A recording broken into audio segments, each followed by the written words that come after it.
Assalamualaikum warahmatullahi wabarakatuh. Apa khabar pelajar-pelajar tahun 4? Semoga kamu berada dalam keadaan yang sihat sejahtera hendaknya. Ustaz ucapkan semoga kamu sihat-sihat selalu. Baik, pelajar-pelajar. Pada hari ini kita akan belajar tajuk Janji Setia Penduduk Yathrib. Janji Setia Penduduk Yathrib. Pada hari ini anak-anak, kita akan belajar tajuk sirah, iaitu sejarah Islam.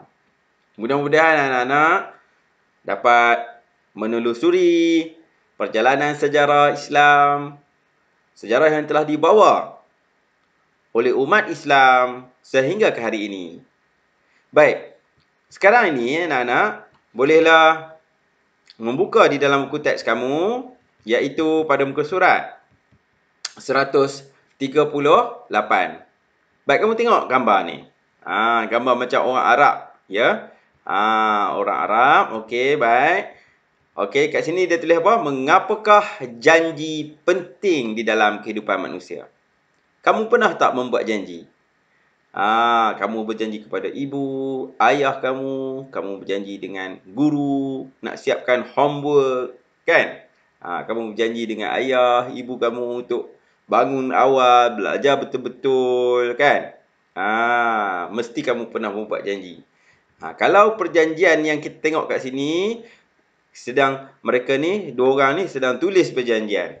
Dan macam sedang memegang, ini kita panggil bulu ayam. Ataupun pen lah. Sekarang ni kita panggil pen lah. Celup dekat sini dan sign dekat sini. Dua-dua ni telah mempersetujui apa yang telah ditulis di dalam kertas ni. Kan? Itulah kita panggil perjanjian. Baik.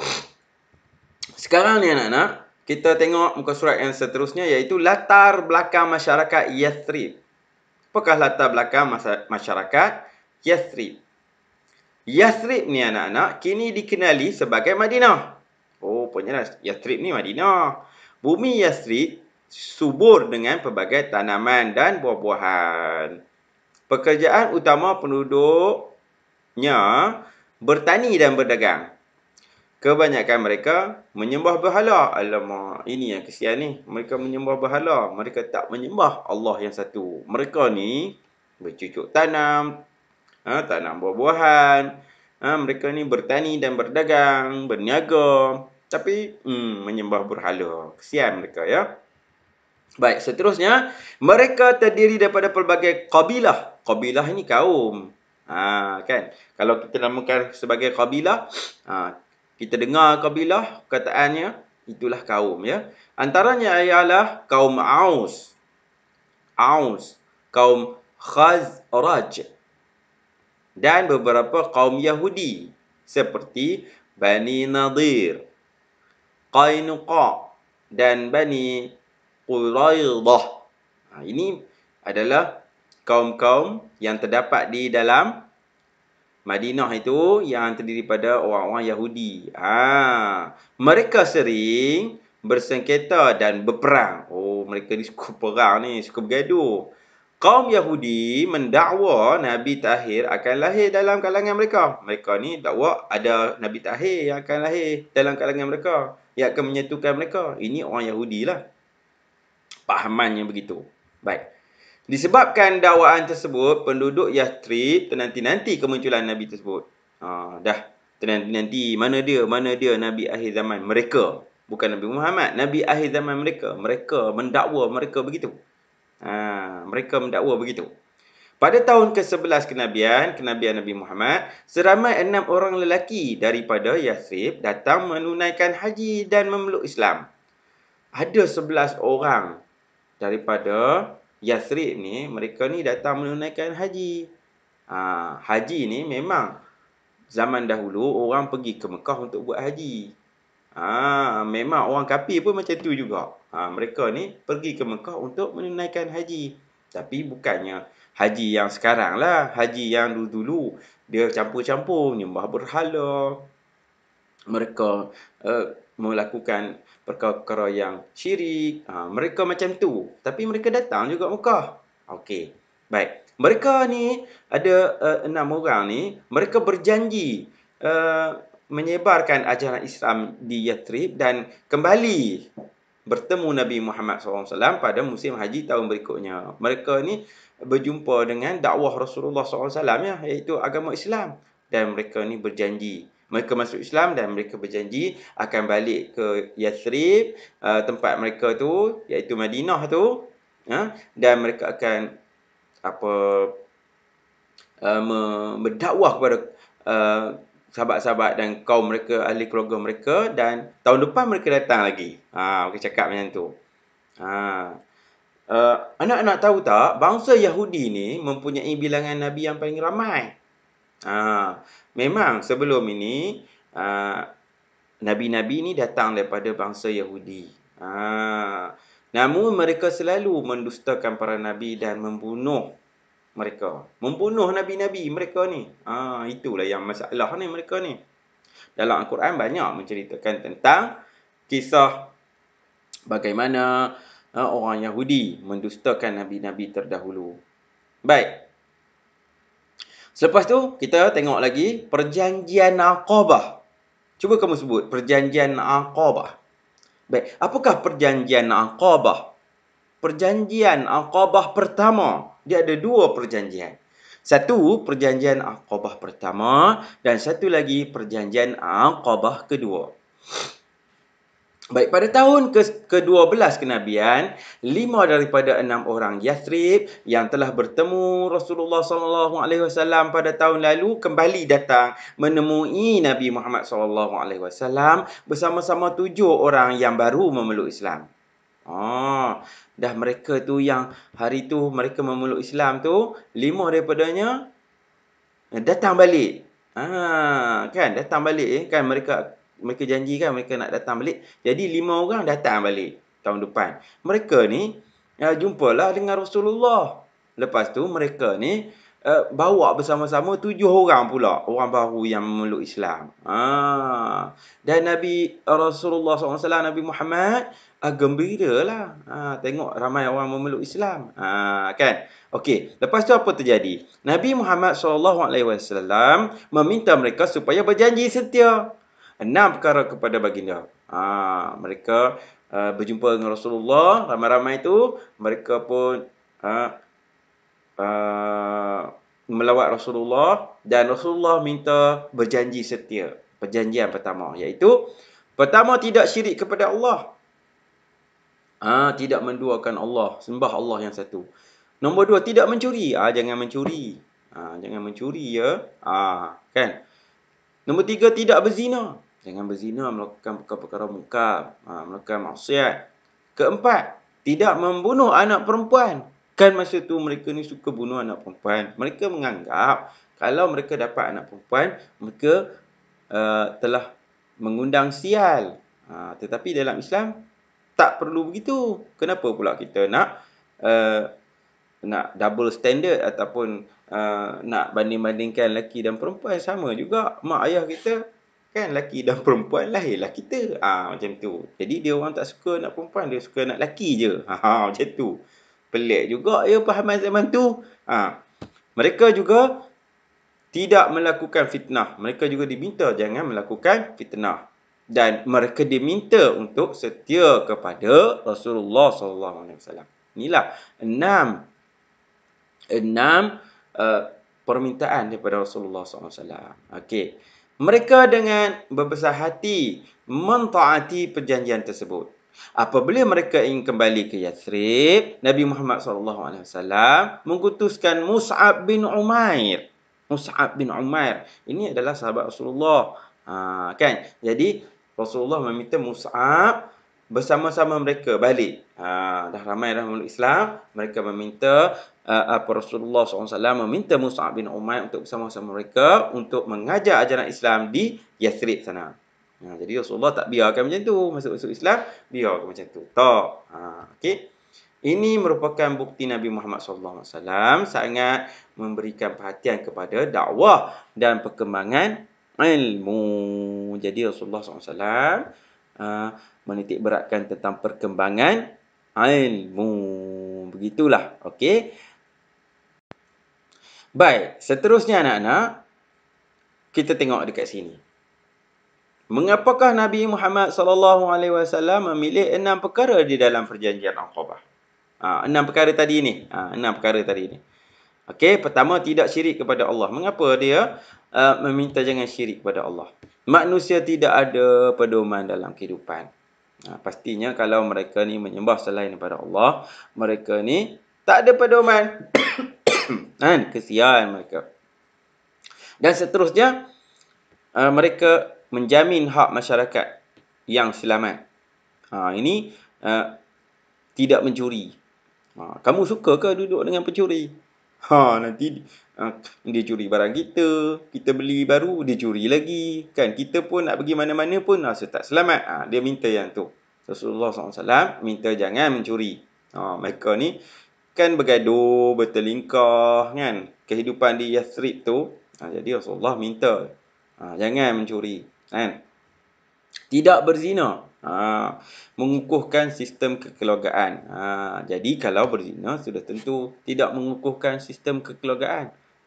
Jadi nak bergaduh, tak tahu nasab keturunan. Keempat, tidak membunuh anak perempuan, menjamin keselamatan manusia. Ni nak membunuh orang je kerjanya. Kan? Tak boleh macam tu. Dan seterusnya, mengelak daripada berlaku kekacauan dan huru-hara ini adalah tidak melakukan fitnah dan setia kepada Rasulullah SAW, iaitu sentiasa dipimpin ke jalan yang benar. Rasulullah nak mereka ni dipimpin oleh Rasulullah sendiri, dan mereka akan setia kepada Rasulullah, dan mereka akan dipimpin ke jalan kebenaran. Itulah antara sebab-sebabnya berlakunya perjanjian tu.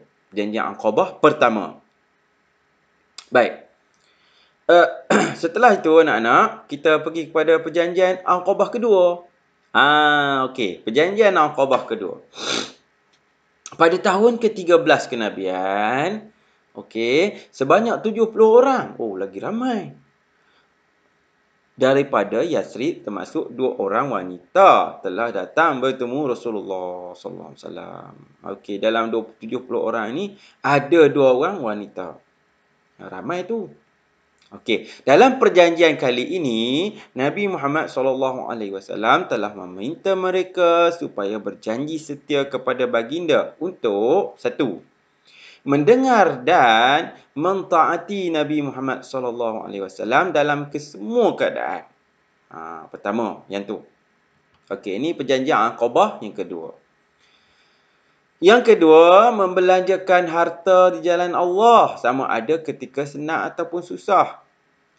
Kena tolong agama Allah. Ya, kena bayar zakat, kena sedekah, kena infak. Yang itulah yang disebut membelanjakan harta ke jalan Allah. Jangan kedekut. Dan seterusnya, menyeru manusia kepada kebaikan dan menolak kemungkaran. Kena suruh orang buat baik. Dan seterusnya, tolak kemungkaran. Tak boleh kalau kita kata biarlah dia nak buat jahat ke, tak boleh. Kita kena ajak dia buat baik, dan kita kena larang orang buat jahat. Ini yang terkandung dalam perjanjian Aqabah. Tabah menghadapi celaan orang kafir. Dan sudah tentu Rasulullah SAW tahu mesti akan ada tentangan daripada orang kafir. Jadi Rasulullah meminta kita tabah. Jangan kita lari. Jangan kita rasa macam tak best lah macam ni. Kan? Nak balik agama lama lah. Tak boleh macam tu. Okey. Dan yang kelima, melindungi Nabi Muhammad SAW sebagaimana melindungi diri dan keluarga sendiri.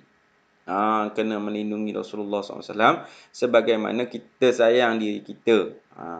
Kita sayang kepada keluarga kita sendiri. Rasulullah tu macam keluarga dah. Keluarga dia orang dan keluarga kita lah. Sebab saudara. Baik, seterusnya kita tengok perjanjian Aqabah merupakan salah satu sebab berlakunya hijrah Nabi Muhammad SAW dan umat Islam ke bumi Madinah Munawwarah. Rupanya perjanjian Aqabah ni lah pertama dan kedua ni lah yang menyebabkan Rasulullah SAW antara lain berhijrah. Sebab mereka menerima tentangan yang hebat. Umat Islam menerima tentangan yang hebat. Dekat mana? Dekat Mekah. Rasulullah SAW berhijrah pada tahun yang ke-14. Sebelum tu, Rasulullah dah kenal dengan orang Madinah. Dan berlaku perjanjian Aqabah pertama dan perjanjian Aqabah yang kedua sebelum Rasulullah SAW berhijrah ke sana. Baik, perpaduan mengukuhkan umat. Memang kamu tengok keadaan perpaduan di negara kita. Sudah tentu masyarakat yang berbilang kaum akan bersatu padu. Itulah dinamakan kekuatan umat. Untuk mencapai kekuatan umat, maka kita perlulah bersatu padu. Kalau asyik bergaduh aja, sudah tentulah huru-hara dan tak selamat. Kan? Baik. Sudah tentulah kita ini bergaduh macam negara lain. Ada kat tempat bukan tempat kita lah, bukan negara Malaysia, negara yang lain. Bergaduh, kesian ya. Negara Malaysia pun kalau ada nak berlaku pergaduhan, kita mesti cepat-cepat selesaikan. Sebab apa? Nanti buruk padahnya. Okey. Baik, seterusnya kita tengok kepentingan perjanjian Aqabah pertama. Baik, agama. Untuk agama. Kepentingan, apakah kepentingan perjanjian Aqabah pertama dan kedua? Pertama, agama. Terhindar daripada syirik dan kekufuran. Kecintaan kepada Nabi Muhammad SAW. Sudah tentulah. Kan? Kita cinta kepada agama Islam dan kita cinta kepada Rasulullah SAW dan kita mentauhidkan Allah. Tak nak menyembah perkara-perkara yang syirik. Bukannya menyembah Allah Ta'ala. Okey. Seterusnya, nyawa. Nyawa terpelihara dan dihargai. Keselamatan manusia terjamin. Semua orang nak keselamatan terjamin. Sebab itulah nyawa tu dititik beratkan oleh Rasulullah SAW. Tidak boleh membunuh. Tidak boleh bunuh anak perempuan. Okey. Yang seterusnya, akal. Terpelihara daripada anasir yang merosakkan akal dan fikiran. Memuliakan kedudukan manusia sebagai khalifah Allah SWT di muka bumi. Jadi, kita terpelihara daripada merosakkan akal, daripada perkara-perkara tahyul dan sebagainya. Perkara khurafat, perkara yang tak betul. Jadi, kita pelihara akal kita. Akal kita setinggi-tinggi hebatnya ciptaan Allah SWT berlainan dengan haiwan. Haiwan tak ada akal. Sebab tu kita pakai baju. Kan? Berak merata-rata. Okey. Jadi Allah SWT nak pelihara kita, kita pun memelihara akal kita. Dan kita memuliakan memuliakan kedudukan manusia sebagai khalifah ataupun tuan di muka bumi ini. Harta, menghormati hak milik setiap individu. Harta terpelihara daripada pencerobohan. Ini bab-bab mencurilah. Kan? Jadi kalau semua selamat, barulah senang. Barulah seronok hidup. Ini kejap-kejap curi yang ni, kejap-kejap curi rumah sana pula, kejap-kejap dia ni berdendam curi pula, kejap-kejap dia ni nak bergaduh pula. Macam tu. Tak selamatlah rasanya ya. Kan? Dan seterusnya, maruah manusia dijaga.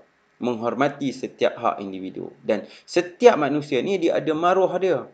Macam kita lah, kita hidup bermaruah. Sebab tu kita kamu tengok kat sekolah kamu macam membuli. Kamu suka ke orang buli orang, ataupun kamu suka ke kamu kena buli? Kamu suka buli orang ke kamu suka kena buli? Kan? Sebab itulah maruah manusia ni perlu dijaga. Kalau orang kena buli tu hari-hari kena tumbuk, kena pinjam duit, orang pinjam duit. Orang yang buat kerja buli tu seronok lah. Kan?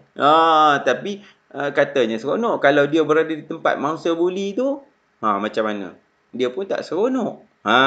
Sebab itulah maruah manusia ni perlu dijaga dan dihormati setiap hak individu itu. Orang lain tu macam kita juga. Kalau kita kata dia perempuan, kita pun ada mak kita. Kita pun ada adik perempuan. Itu kalau orang perempuan, kita kena jaga maruah dia. Kalau lelaki pun sama juga. Kita ada ayah kita, kita ada abang kita, adik kita yang lelaki. Sama-samalah kita jaga. Barulah maruah manusia dijaga dan kita menghormati setiap individu. Baik, seterusnya anak-anak, kita pergi kepada i'tibar penerimaan masyarakat Yathrib terhadap dakwah Nabi Muhammad SAW. Mencari kebenaran. Ni iktibar ni macam benda yang kita kena ambil pelajaran daripada dia lah. Okey. Mencari kebenaran. Penduduk Yathrib tenanti-nanti kemunculan Nabi Muhammad SAW. Kan? Ketika kita hendaklah berusaha mencari ilmu dengan bersungguh-sungguh agar mendapat pedoman ke jalan yang benar. Okey, sebab mereka ni awal-awal, mereka kan bergaduh. Yathrib tu, mereka ni tempat yang huru hara lah kiranya. Macam tu. Lepas tu, mereka ni suka bergaduh. Mereka ni dah penat rupanya bergaduh. Daripada zaman tok mereka, ayah mereka. Dan mereka ni mencari-cari. Kita ni kena berdamai. Sebab itulah mereka datang ke Mekah dan berjumpa dengan Rasulullah SAW. Dan mereka nak belajar tentang Islam ni. Islam ni aman, damai, kan? Sebab itulah penduduk Yathrib nanti kemunculan Nabi Muhammad. Mereka ni mencari kebenaran. Baik, seterusnya. Ketaatan dan kesetiaan. Dengar dan taati Rasulullah SAW. Di mana kita hendaklah mematuhi perintah Allah Subhanahu Wa Taala. Rasul serta menjunjung tinggi undang-undang. Ketaatan dan kesetiaan. Dengar dan taati Rasulullah SAW. Ini adalah poin yang kedua, iaitu mereka ini taat dan kesetiaan diperlukan oleh seorang pemimpin. Mereka ini perlu mendengar dan mentaati Rasulullah SAW. Ini adalah perkara yang kedua kita boleh belajar di dalam perjanjian Aqabah. Kita hendaklah mematuhi perintah Allah dan Rasul serta menjunjung tinggi undang-undang. Sebab itulah ada undang-undang. Ketaatan dan kesetiaan terhadap undang-undang itulah yang menjamin keselamatan. Dan seterusnya, jauhi akhlak yang keji. Tidak mencuri dan berzina. Sentiasa menjauhi perkara-perkara mungkar dan dilarang. Menjauhi akhlak yang keji, tidak mencuri dan berzina. Inilah yang terdapat di dalam perjanjian Aqabah juga perkara ni, kan? Supaya kita menjauhi perkara-perkara mungkar dan dilarang. Dan akhlak yang keji lah ni, kita sebut akhlak yang keji.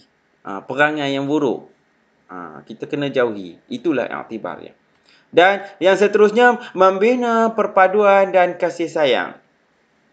Kasih sayang nak dibentuk di dalam masyarakat. Perpaduan nak diteguhkan dalam masyarakat. Tidak melakukan fitnah dan pembunuhan. Duk kata ke orang, tak nak. Dan juga bunuh-bunuh pun tak nak.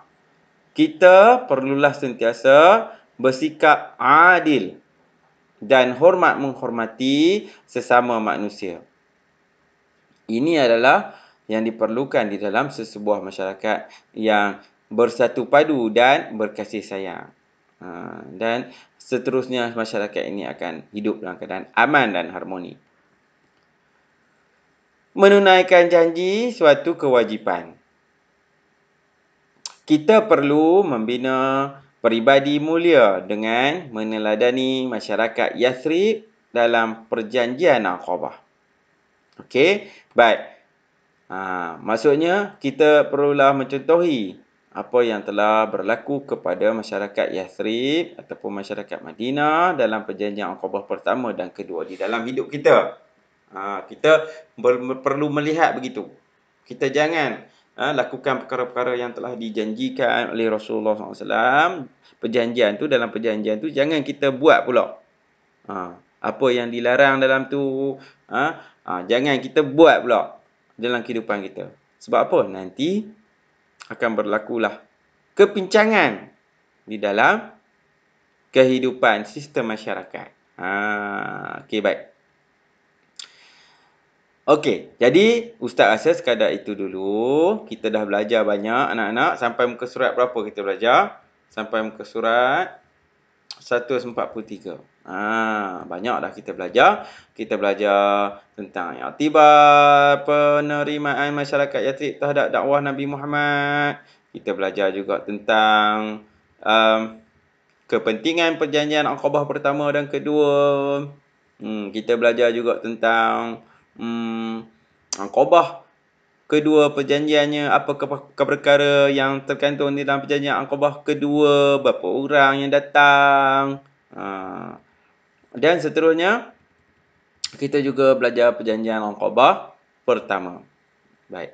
Jadi, Ustaz rasa banyak dah kita belajar dan insya-Allah melalui sirah, melalui sejarah Rasulullah dan umat Islam pada masa dahulu akan menjadikan pelajaran, akan menjadikan iktibar di dalam kehidupan kita. Pelajar-pelajar tahun 4. Ya, boleh ya? Mudah-mudahan kamu semua berusaha dengan lebih gigih untuk belajar dan kamu sihat-sihat selalu.